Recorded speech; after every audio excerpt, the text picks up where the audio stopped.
लोकसभा में 2 दिनों के अंदर कुछ विचित्र बात हो गई।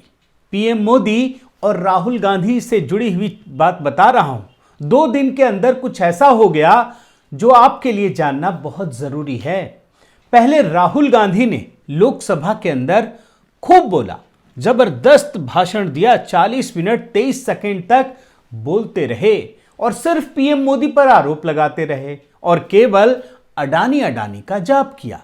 इसके बाद अगले ही दिन प्रधानमंत्री मोदी ने लोकसभा में करीब 1.5 घंटे का बयान दिया, क्योंकि उनको सारे सवालों के जवाब देने हैं। हर सांसद जिन्होंने सवाल उठाया है, हर किसी को एड्रेस करना था। लेकिन राहुल गांधी की एक परमानेंट शिकायत है, वो शिकायत फिर बनी रही। और क्या शिकायत है आप जानते हैं, जरा सुनिए ना। प्रधानमंत्री अपनी आंख मेरे आंख में नहीं डाल सकते। उधर पीएम मोदी भी बेबस।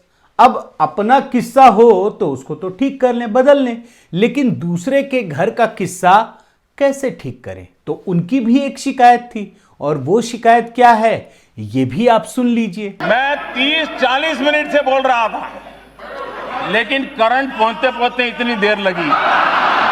बहुत सी ट्यूबलाइट का ऐसा ही होता है। वैसे तो ये दोनों बयान पुराने हैं, संसद के ही हैं, लेकिन लेटेस्ट वाला बयान देख लीजिए। प्रधानमंत्री मोदी के बयान देने के बाद राहुल गांधी का हाव भाव तो आपने देखा होगा, कभी गले में हाथ रखकर, कभी कुछ करते हुए। उसके बाद जैसे ही संसद से बाहर निकले, लोकसभा से बाहर निकले, तो उन्होंने फिर से वही शिकायत की पुस्तिका को खोल दिया और फिर वही आरोप लगाने लगे। आपके सवालों का जवाब मिला? There was no answer, एक जवाब नहीं दिया प्रधानमंत्री जी ने। अब राहुल गांधी जो कुछ भी कह रहे हैं, लेकिन यकीन मानिए प्रधानमंत्री मोदी ने उनके हर सवाल का जवाब दिया। बल्कि ये कहें कि जब ये सवाल की पोटली खुलने लगी ना जवाबों के जरिए, तो गृह मंत्री अमित शाह भी और प्रधानमंत्री मोदी ने एक तरीके से देखें तो जवाबों के जरिए उनको पप्पू बना दिया, और साथ ही साथ ये भी बता दिया कि 2024 की लड़ाई के लिए जो वो तैयारी कर रहे हैं उसमें उनका क्या हश्र होने वाला है। और आज के इस वीडियो में इसी को डिकोड करूंगा। साथियों नमस्कार, मैं हरिश्चंद्र वर्णवाल। आपको यह जानकर आश्चर्य लगेगा कि प्रधानमंत्री मोदी के वक्तव्य देने के बाद जब राहुल गांधी संसद के बाहर निकले तो उन्होंने हार मान ली। उन्होंने इस बात को स्वीकार कर लिया कि इस देश के लोगों का पीएम मोदी के प्रति भरोसा है। अब आपको लग रहा होगा कि चैनलों ने तो दिखाया नहीं, अखबार ने तो छापा नहीं, तो ऐसी कौन सी बात हो गई? तो आपको मैं वीडियो दिखाता हूं, चैनलों ने इसे ठीक से नहीं दिखाया। और इस बयान में राहुल गांधी ये बता रहे हैं कि देश के लोगों का भरोसा मोदी पर है। आप सुनिए ना। सर, राहुल जी वो कह रहे हैं कि देश के लोगों को भरोसा है मोदी पर। इस पर आप क्या कहेंगे? तो ठीक है। देखा आपने, सवाल पूछा गया कि राहुल जी वो कह रहे हैं कि देश के लोगों का भरोसा है मोदी पर, तो इस पर क्या जवाब दिया? वो तो ठीक है, लेकिन, यानी वो मान रहे हैं और इसके बाद एक लेकिन जोड़ देते हैं। अब जो उन्होंने लेकिन जोड़ा उसका जवाब मैं आपको दूंगा। उन्होंने यही कहा कि मोदी जी ने उनके सवालों का जवाब नहीं दिया। उन्होंने जो भी सवाल खड़े किए उनका नाम नहीं लिया। अब मोदी जी उनका नाम क्यों ले, आप भी समझ सकते हैं ना। लेकिन उन्होंने जो जवाब दिए उससे पूरा सदन कभी ठहाकों से गूंज उठा, तो लोगों ने बड़े ही गंभीरता के साथ उस भाव को समझा। और आखिर में स्थिति यह है, जो कांग्रेस सांसद ने कल उठाया वो दरअसल पप्पू ही बने। अब मैं आपको एक एक करके वो चीजें दिखाना शुरू करता हूं कि कैसे ये बात सच साबित हुई। आप देखिए, राहुल ने अडानी को लेकर बड़े सवाल पूछे थे। उन्होंने जो भाषण दिया उसमें न जाने कितनी बार, आप सोचिए, एक पार्टी का नेता अडानी में ही लगा रहा। वो मैंने आपको सुनाया था, लेकिन एक छोटा सा बयान सुनना जरूरी है, सुनिए। केरल में, तमिलनाडु में, महाराष्ट्र, कर्नाटका, हिमाचल, कश्मीर, सब जगह अडानी। अब मजेदार बात देखिए कि राहुल गांधी और कांग्रेसियों को लगता है कि मोदी जी ने जवाब नहीं दिया, लेकिन मोदी जी ने जवाब दिया। और उस जवाब को समझने के लिए थोड़ा हाई लेवल का आईक्यू चाहिए, लेकिन वो समझ नहीं पाए क्योंकि इशारों इशारों में बात की जा रही थी। अब प्रधानमंत्री मोदी ने कैसे इसका जवाब दिया वो भी आप सुन लीजिए। काका हाथरसे ने कहा था, आगा पीछा देखकर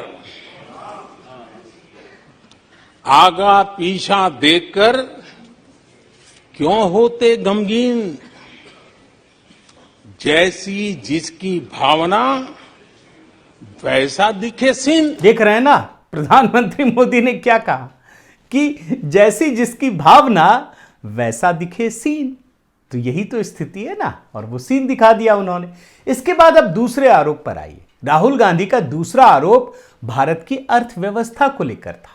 वो यही बताने में लगे रहे कि पूरा सिस्टम तो अडानी के लिए काम कर रहा है और सब कुछ उसी से जोड़ दिया।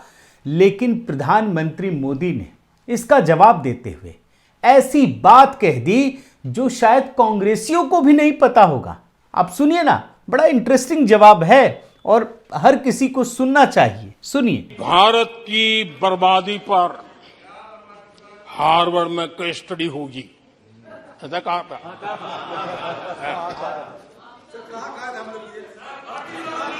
और कल फिर सदन में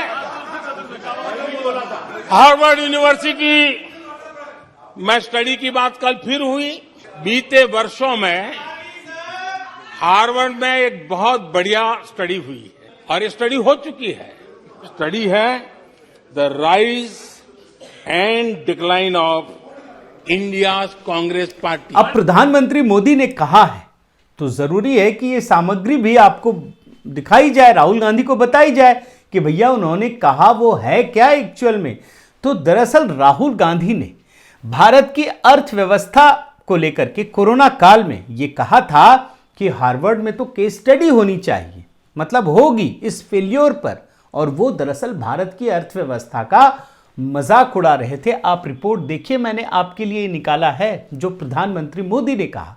लेकिन इसके बाद प्रधानमंत्री मोदी ने कहा कि जिस हार्वर्ड का नाम लेकर वो भारत की अर्थव्यवस्था का मजाक उड़ा रहे थे, उसी हार्वर्ड ने उसी कांग्रेस पर एक रिसर्च कर लिया है, केस स्टडी की है, वहीं के विद्यार्थियों ने की है और ये बताया है कि कैसे कांग्रेस इस बुरी स्थिति में पहुंची है और इसके लिए जिम्मेदार कौन है, इस पर भी केस स्टडी हो गई है।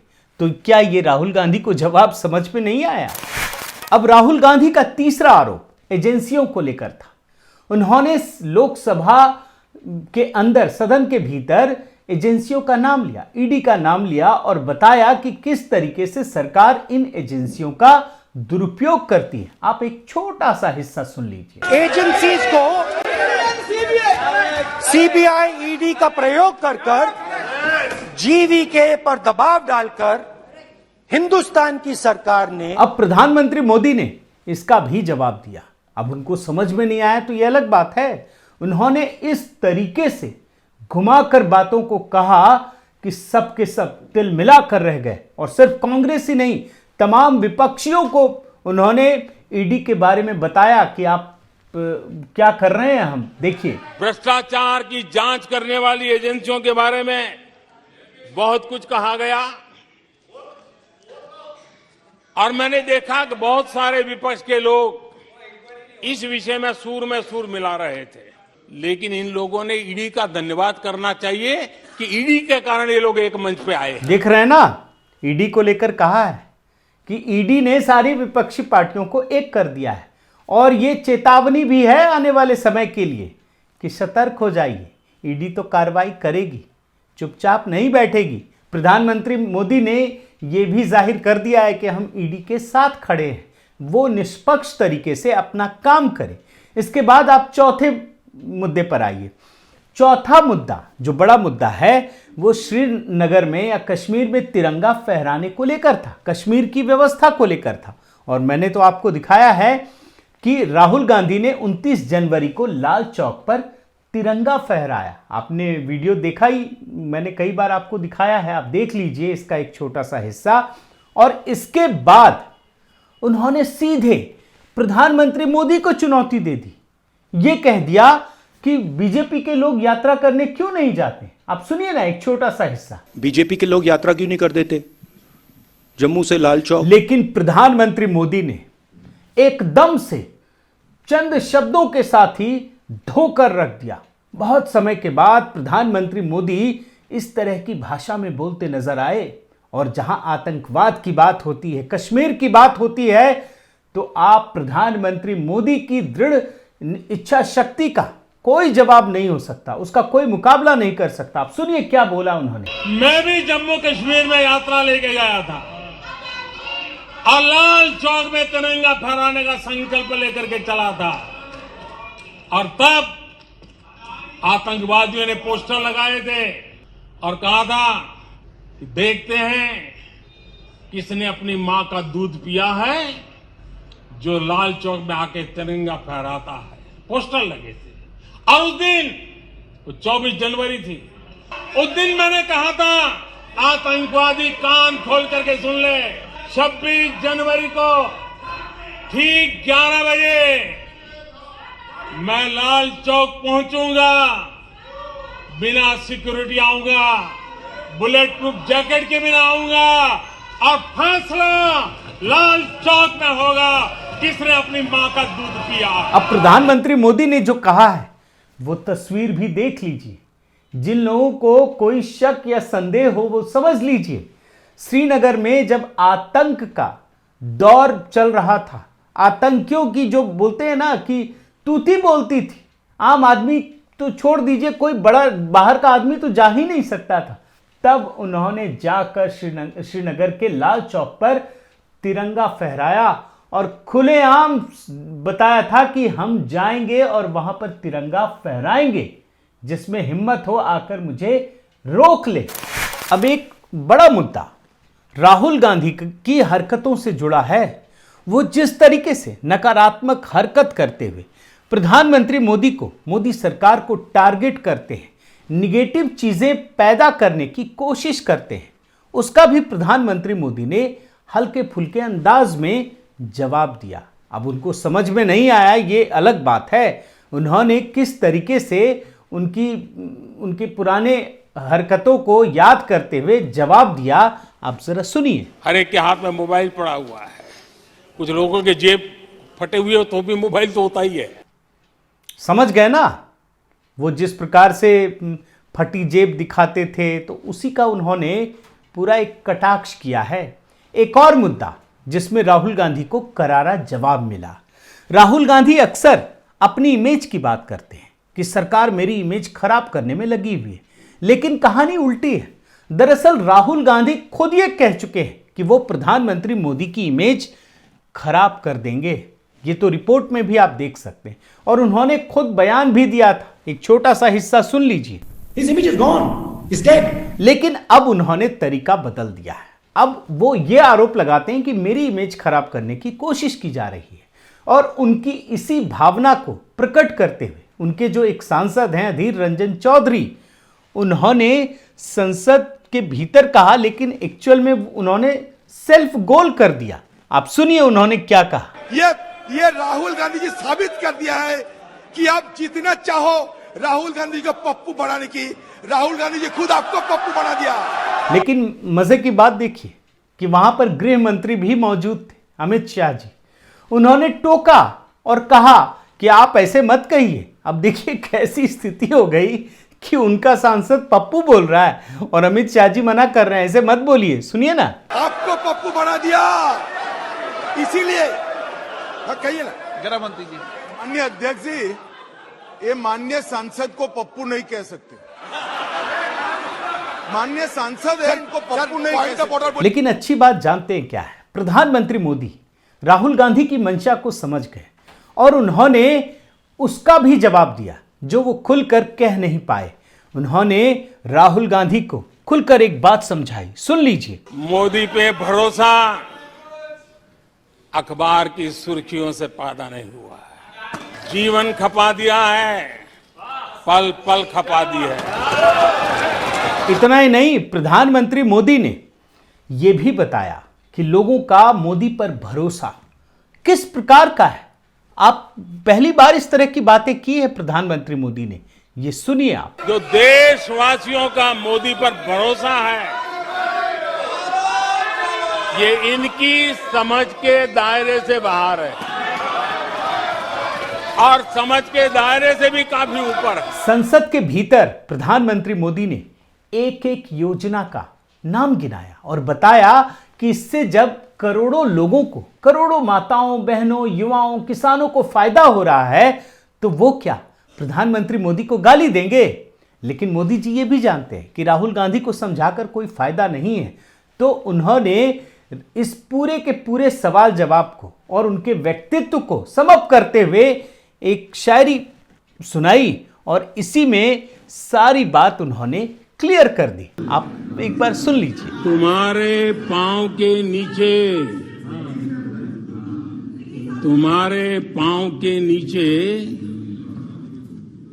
कोई जमीन नहीं, तुम्हारे पांव के नीचे कोई जमीन नहीं। कमाल ये है, कमाल ये है कि फिर भी तुम्हें यकीन नहीं। अब इस शायरी के बाद कुछ और कहने की जरूरत है क्या? साथियों, संसद के बाहर और संसद के भीतर जो कुछ भी हो रहा है वो दरअसल 2024 का ट्रेलर है।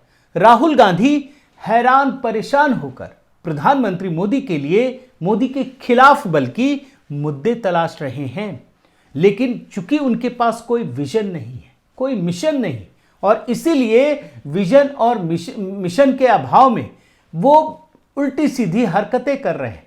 वो देश के खिलाफ, सेना के खिलाफ और सनातन धर्म के खिलाफ जो हरकतें होती है ना, उसमें जुट गए हैं। और यही वजह है कि प्रधानमंत्री मोदी चुटकियों में उनके सारे नैरेटिव को धाराशायी कर देते हैं।